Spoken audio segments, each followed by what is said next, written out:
Hey there, if you're in Baltimore County, this is your July update. And remember, hang around to the very end and you'll see who the big winner is in Baltimore County.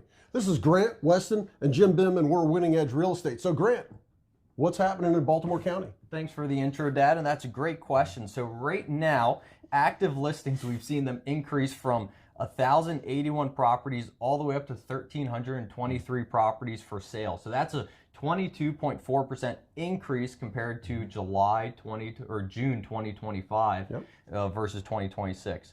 Pending sales have actually increased from 905 all the way up to 1,042 properties. Sweet. So that's a 15.1% increase, showing good strong buyer activity. And then closed sales, they've increased from 882 up to 985 properties. So that's an 11.7% increase. So more homes for sale, but a lot more homes going under contract. And then the median sales price, which a lot of people ask, has gone from 380,000 up to 400,000. So that's a 5.3% increase in the average, median sales price. Right. And that's all fantastic news for buyers and sellers out there. But the big question everyone wants to know is, who's the winner for this past month? That's a great question, Weston. And this month's most improved is actually a tie between Towson and Lutherville. With the mid-tier luxury home selling for, good values, as well as just across the board, seeing great results. So good news across the county. All right. So the point is, if you're in Baltimore County and you need to know what's happening